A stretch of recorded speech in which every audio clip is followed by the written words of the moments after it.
언행일치라고 하는 말이 있습니다. 이것은 말하는 것과 행하는 것이 같아야 한다고 하는 의미입니다.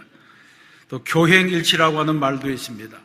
가르친 대로 행한다고 하는 말입니다. 사실 우리가 세상을 살아가면서 말하는 것은 많은데 자기가 말하는 대로 행하기가 어렵고, 또 누구를 가르치려고 하면서도 가르치는 것은 쉽지만 내가 그 가르친 대로 사는 것은 대단히 어렵다고 하는 것을 알게 됩니다. 그래서 야고보서에서는 내 형제들아, 너희는 선생된 우리가 더 큰 심판을 받을 줄 알고 선생이 많이 되지 말라, 이렇게 말씀했습니다. 또 사도 바울도 내가 내 몸을 쳐 복종하게 함은 내가 남에게 전파한 후에 자신이 도리어 버림을 당할까 두려워함이로다라고 말했습니다. 그만큼 말하고 가르치는 일이 어렵다고 하는 것을 성경이 우리에게 보여주고 있습니다. 목사도 가끔 설교를 하면서 나도 행할 수 없는 무거운 짐을 다른 사람에게 지우는 것이 아닐까, 이런 생각을 할 때가 있습니다. 그래서 어떤 설교자는 행할 수 있을 정도로 설교의 기준을 맞추어야 한다. 다시 말해서 성경의 기준이 너무 높으면 성도들이 실천할 수 없으니까 성도들이 실천할 수 있을 정도로 성경의 기준을 낮추어야 된다, 이렇게 말하기도 합니다. 그러나 이런 주장은 옳지 않습니다. 왜냐하면 설교는 목사의 기준에 따라서 선포되는 것이 아니기 때문입니다. 설교는 사람의 기준이 아닙니다. 설교라고 하는 것은 하나님께서 성도들에게 주시는 메시지입니다. 그러므로 가감해서는 안 된다고 하는 것입니다. 그러므로 목사는 설교자인 동시에 그 설교에 청중이 되는 것입니다. 자기가 하고 싶은 말을 하는 것이 설교가 아니기 때문에 설교를 인간의 수준까지 끌어내려서는 안 됩니다. 내 생각보다는 오늘 나에게 주시는 하나님의 말씀이 중요하고, 내 말보다는 오늘 하나님께서 우리에게 주시는 그 하나님의 음성이 중요하기 때문에 그렇습니다. 성경의 인물을 살펴보게 되면 위대한 인물일수록 언행이 일치했습니다. 그래서 그들은 오고 가는 모든 세대를 통하여 변함없이 칭찬받고 존경받고 사랑받는 인물들이 되었습니다. 여호수아는 오늘 본문 15절에서 말하기를 오직 나와 내 집은 여호와를 섬기겠노라, 이렇게 선언하고 있습니다. 세상이 다 비뚤어져도, 다른 사람들이 다 딴 길로 가고 있을지라도, 사람들이 허탄한 것을 쫓아서 불나비처럼 쫓아다닌다고 할지라도 나와 내 집은 정도로만 걷고 하나님이 기뻐하시는 길로만 가겠다, 이렇게 말하고 있습니다. 그리고 그 말대로 온 집안이 하나님의 편에 섰습니다. 그러자 백성들의 반응이 16절로 18절까지 나타나 있습니다. 오늘의 본문이 바로 그것을 말하고 있습니다. 16절에 보게 되면 백성이 대답하여 이르되 우리가 결단코 여호와를 버리고 다른 신들을 섬기기를 하지 아니하오리니, 이렇게 응답합니다. 위대한 설교에 위대한 응답이 일어났습니다. 여러분, 설교는 공허한 외침이 아닙니다.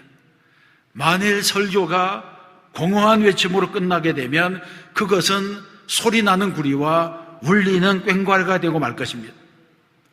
그런데 여호수아의 설교는 이 설교를 들은 백성들이 즉각적으로 그 말씀에 반응했다고 하는 것입니다.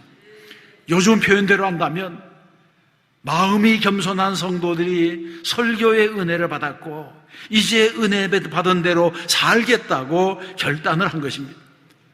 그래서 이어지는 17절로 18절 말씀에서 왜 그들이 하나님만을 섬겨야 하는지에 대해서 그들의 입술로 고백하고 있습니다. 그러면 이스라엘은 왜 하나님만을 섬겨야 했습니까? 첫 번째로 생각할 것은 하나님께서 그들을 인도하셨기 때문입니다. 17절에서 우리 하나님 여호와께서 친히 우리와 우리 조상들을 인도하여 애굽 땅 종되었던 집에서 올라오게 하셨다, 이런 고백을 합니다. 이스라엘 백성들은 430년 동안 애굽에 머물러 살았습니다. 처음에는 손님으로 갔지만 사는 동안에 종이 되고 노예가 되었습니다. 이렇게 430년간 종살이하던 백성들을 애굽에서 이끌어낸 사람이 누굽니까? 이들을 애굽에서 이끌어낸 사람은 모세였습니다. 모세가 수많은 기적을 일으키고, 모세가 바로와 대적에서 이기고, 모세가 이스라엘 민족을 설득해서 그들을 광야로 나오게 했습니다. 모세는 그들의 눈에 보이는 지도자였고 현실적인 지도자였습니다.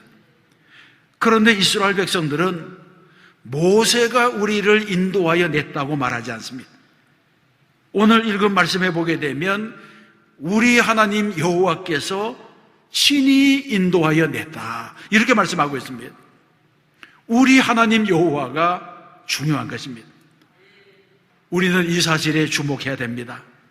마태복음에 보게 되면 주는 그리스도시요 살아계신 하나님의 아들이시니이다, 이런 베드로의 신앙 고백을 보게 됩니다.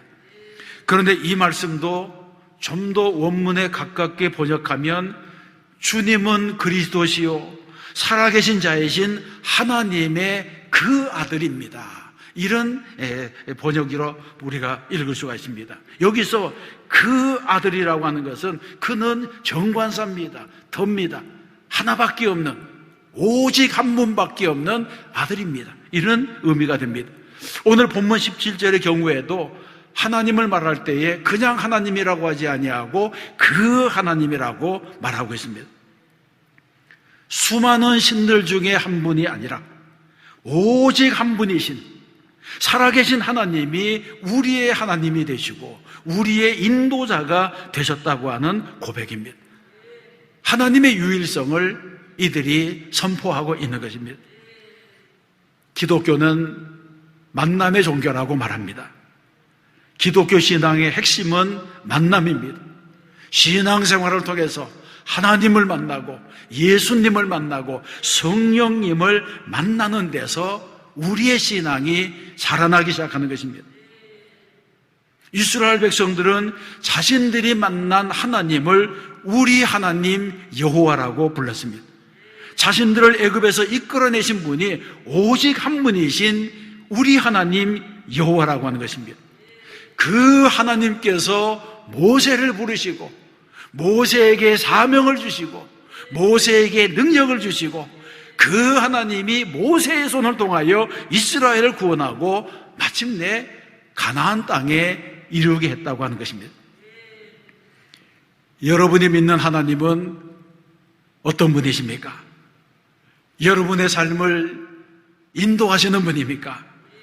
여러분과 더불어 매일 동행하시는 분입니까?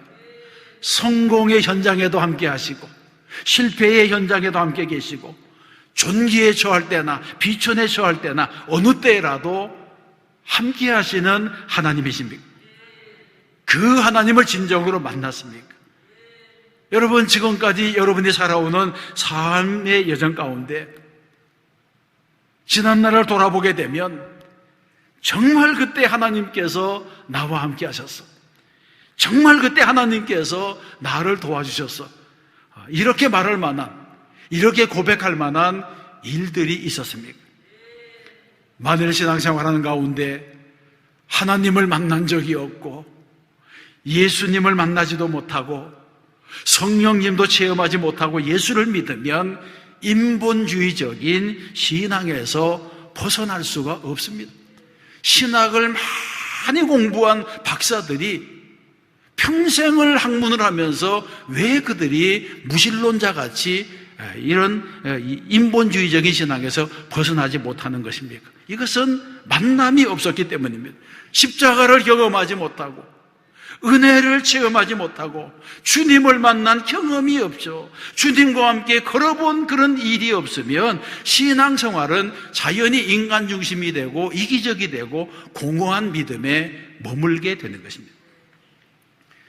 여러분, 혹시 신앙생활 하는 가운데 왠지 마음이 허전하고 은혜가 없고 기쁨이 없는 분이 있습니까? 받은 직분이 멍해가 되고 교회 오는 것이 더 이상 즐겁지 않은 그런 분이 있습니까? 그렇다면 이런 분은 어디서 떨어졌는지를 생각하고 돌이켜야 됩니다. 성경에 보게 되면 첫사랑을 가지라고 했습니다. 처음 주님을 만나서 감격했던 그때, 주님이 나를 만나주셔서 은혜가 충만했던 그때, 그런데 언제 어디서부터 내가 떨어져서 내 신앙이 냉랭해졌는지를 돌아보아야 한다고 하는 것입니다. 여러분, 하나님을 만난 사람은 다릅니다. 무슨 일을 하더라도 내적인 평안이 있고 기쁨이 있습니다. 다툼과 분쟁, 갈등이 없습니다. 왜냐하면 하나님을 만난 사람에게는 은혜가 있기 때문에, 하나님의 영광이 머물기 때문에 어떤 시련이 오더라도, 어떤 다툼과 분쟁과 시기와 질투에 시달리더라도 그것이 문제가 되지 않는다고 하는 것입니다. 하나님이 나와 함께 하시기 때문에 전능하신 분이 나의 하나님이 되고 나의 아버지가 되심으로 세상이 나를 무너뜨리지 못한다고 하는 것입니다. 그렇습니다. 우주 만물을 다스리시고 온 세계에 충만하신 분이 나의 하나님이시고 나를 인도하시는 분이라고 하는 확신이 있는데 두려울 것이 무엇이 있겠습니까? 이스라엘은 바로 이런 하나님에 대한 신앙 고백을 오늘의 본문에서 하고 있는 것입니다. 그래서 백성들은 우리 하나님 여호와께서 친히 우리와 우리 조상들을 인도하여 애굽 땅 종되었던 집에서 올라오게 하셨다고 고백했습니다. 이런 고백이 저와 여러분의 고백이 되어야 할 줄로 믿습니다.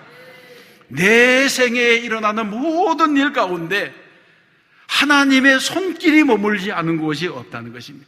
내 생에 일어나는 모든 일이 하나님의 손에 붙잡혀서 여기까지 이르렀다고 하는 고백을 이스라엘 백성들이 가나안을 눈앞에 두고 하게 된 것입니다.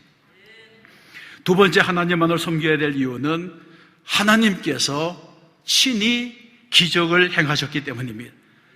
17절 말씀에 보게 되면 우리 목전에서 그 큰 이적을 행하셨다, 이렇게 말씀합니다. 이것은 자신들이 경험한 출애굽의 사건을 회상하면서 드리는 고백이라고 할 수 있습니다. 만일 홍해를 건널 때 이스라엘 백성도 건너고 애굽의 군대로 건넜다면 그것은 기적이 아닙니다. 블레셋을 이기고 아말렉을 이기고 애굽을 이긴 것이 병력과 무기 때문이었다면 그것도 기적이라고 할 수가 없습니다. 광야에서 메추라기와 만나를 먹고 반석에서 물을 얻은 것이 우연의 소산이고 구름기둥과 불기둥이 어디에라도 있었던 자연현상이라면 그것은 기적이라고 할 수가 없습니다. 그러나 홍해를 건너고 요단강을 건너고 블레셋을 이기고 아말렉을 이기고 여리고를 무너뜨리는 기적을 경험하는 이스라엘 백성들이 이 모든 일은 인간의 힘으로 되는 것이 아니고 우리의 능력으로 되는 것이 아니고 하나님이 일으키신, 하나님이 행하신 기적이라, 이 사실을 확신하고 증언하고 있는 것입니다. 그렇습니다. 나 혼자 잘할 수 있는 것, 내가 땀 흘리고 수고해서 이룰 수 있는 일은 기적이 아닙니다. 인간의 능력으로 해결할 수 있는 문제도 기적이 아닙니다. 그러나 내 힘으로는 못하고 인간의 능력으로는 불가능한데 그것을 하나님의 능력으로 이루었다면 그것이 바로 기적이 되는 것입니다. 약을 먹고 고칠 수 있는 병을 고쳤다면 그것을 기적이라고 말하기 어렵습니다. 그러나 세상에서는 치료할 수 있는 길이 없고 죽을 수밖에 없는 병이 하나님의 능력으로 고쳐졌다면 그것이 기적이 되는 줄로 믿습니다. 여러분은 하나님의 기적을 체험하신 적이 있습니까? 기적을 체험한 사람은 다르게 삽니다. 죽었다가 살아난 은혜를 경험한 사람은 예전과 똑같이 살아갈 수가 없습니다. 하나님의 능력을 경험하고 하나님의 살아계심을 직접 경험하고 자신에게 일어난 하나님의 기적을 체험한 사람은 다르게 살 수밖에 없습니다. 이것이 바로 은혜를 경험한 사람과 경험하지 못한 사람의 차이입니다. 그래서 하늘의 권세를 경험한 사람은 세상의 이권에 눈이 어두워지지 않습니다. 구약을 읽어보게 되면 구약에서는 이스라엘 백성들이 애굽에서 구원받은 것이 가장 큰 기적이라고 노래하고 있습니다. 바랄 수 없는 가운데 전능하신 하나님의 능력으로 그들이 건짐을 받았다고 하는 것입니다. 그러면 신약에 있어서 가장 큰 기적은 무엇이겠습니까? 죽은 사람이 살아난 일입니까? 오병이어의 기적입니까? 그런데 그보다도 더 중요한 기적이 있습니까? 그것이 무엇입니까? 그것은 내가 예수 믿고 나서 예수 그리스도의 십자가의 보혈로 구원을 받았다고 하는 이 사실입니다. 주님의 십자가의 보혈이 모든 죽어갈 영혼들을 구원했다고 하는 이것보다도 더 큰 기적이 없습니다. 나 같은 죄인도 버림받지 않고 구원받았다고 하는 것, 이보다 더 큰 기적이 어디에 있겠습니까?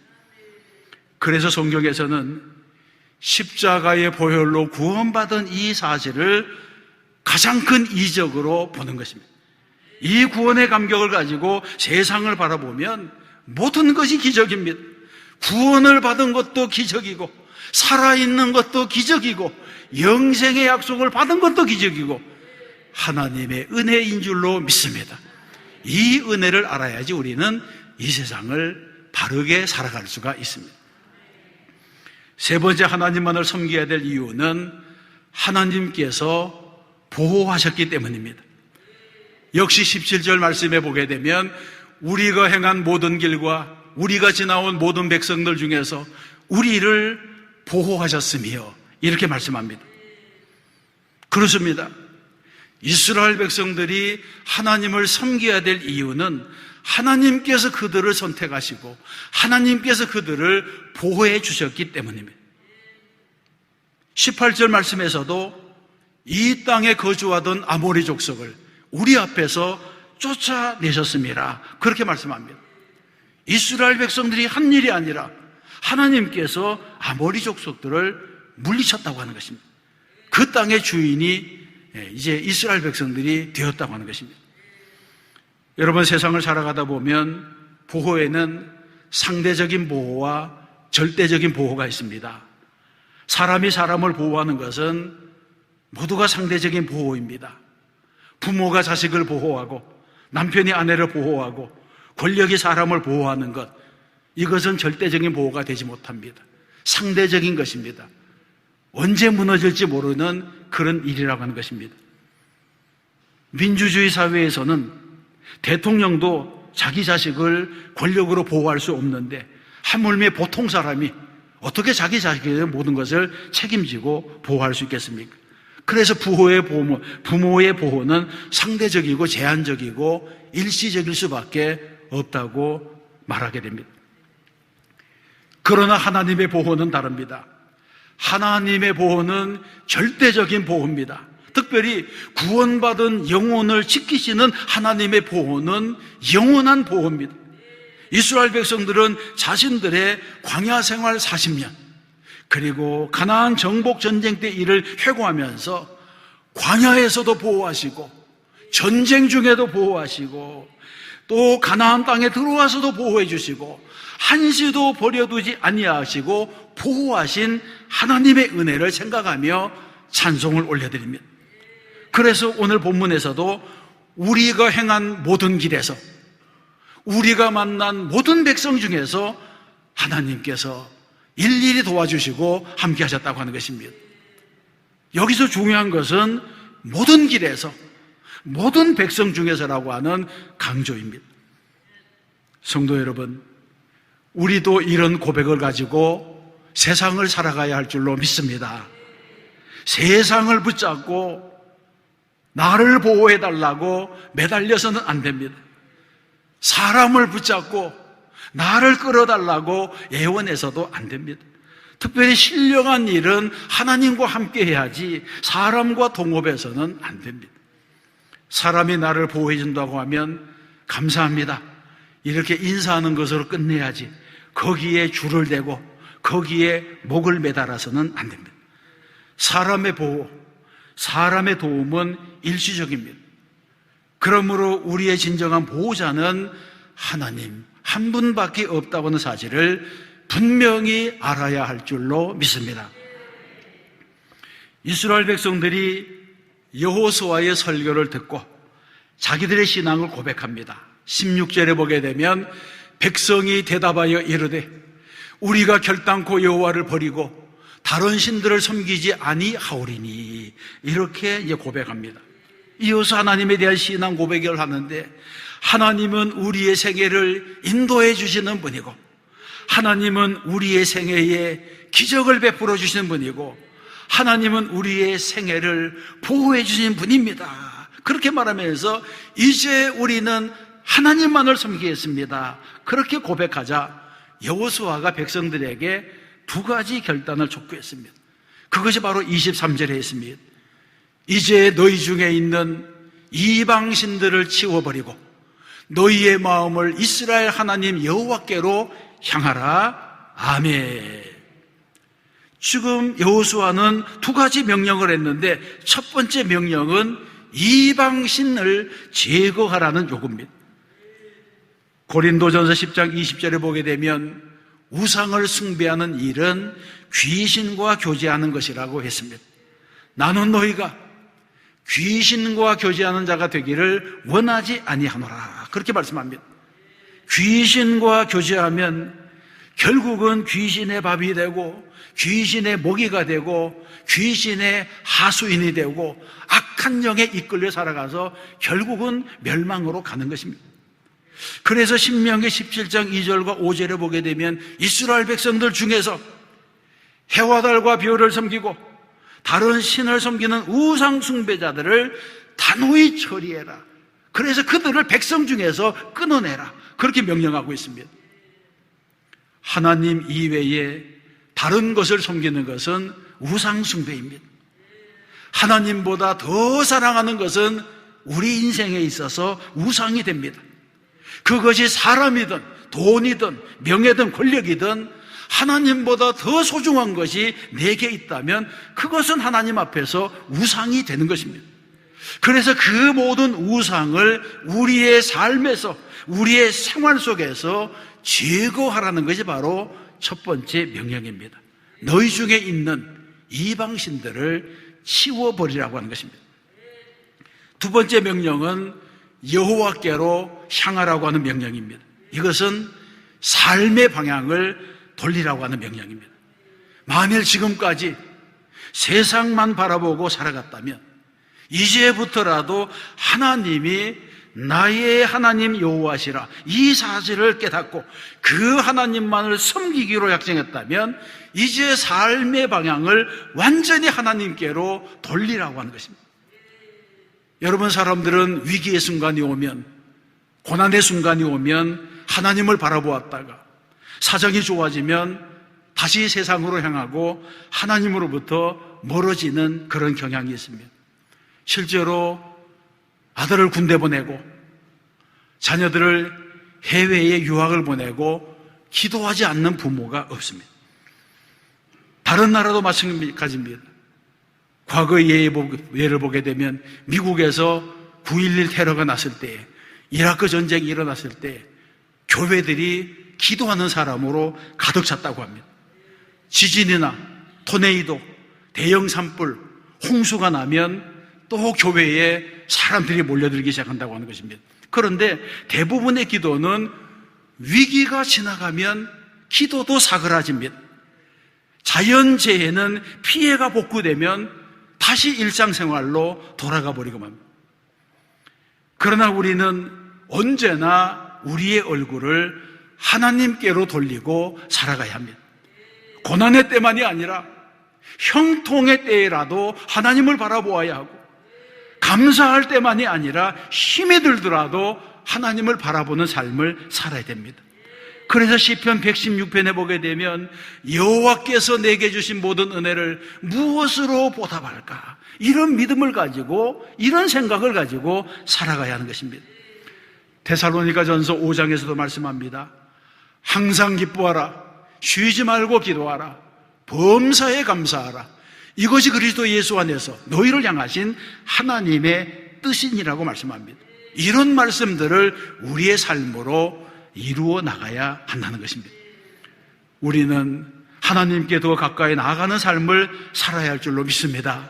거기에 진정한 축복이 있고 거기에 진정한 회복이 있다고 하는 사실을 우리가 알아야 하는 것입니다. 사랑하는 성도 여러분, 여호수아는 모세의 후계자가 되었던 역사의 새벽에 강하고 담대하라, 두려워하지 말며 놀라지 말라, 내가 어디로 가든지 내 하나님 여호와가 너와 함께 하느리라고 하는 이 하나님의 약속의 말씀을 받았습니다. 이 약속의 말씀을 붙잡고 그는 일생을 한 길로 나갔습니다. 그리고 세상을 떠나가게 되었을 때에 자손들과 이스라엘 백성들을 모아놓고 말합니다. 너희가 섬길 자를 오늘 택하라.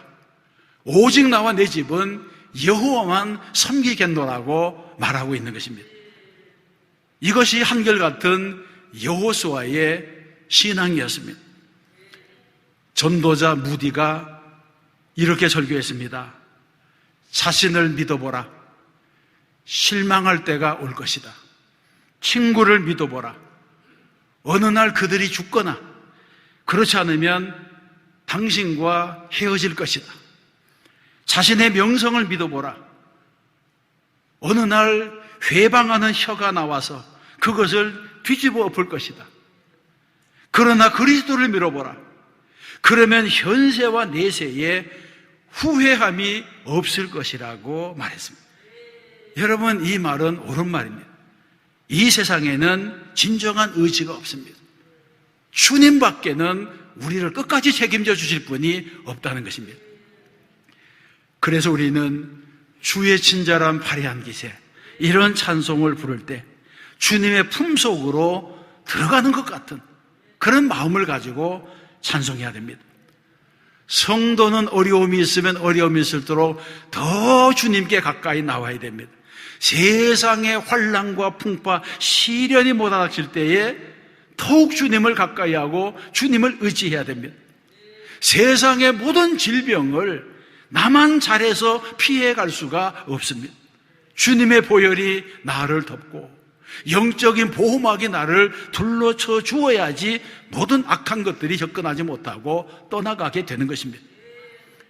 우리 모두 하나님의 말씀에 응답하며 살아가는 주의 종들이 되어야 할 줄로 믿습니다. 하나님의 말씀에 순종해서 말씀에 순종하며 살아가면서 하나님의 능력을 드러내는 믿음의 사람이 되어야 합니다. 진리와 거짓 앞에 섰을 때는 언제나 진리를 선택하고 하나님과 세상 앞에 섰을 때는 언제나 하나님을 선택하는 사람이 되어야 됩니다. 비록 손해가 날지라도 하나님의 편에 서야 하는 것입니다. 그리할 때 하나님께서 우리의 삶을 형통하게 하시고 우리를 복되게 하여 주실 줄로 믿습니다. 또 한 주간 말씀대로 살고 또 한 주간 믿음으로 살아 승리하는 저와 여러분 되시기를 주님의 이름으로 축원합니다.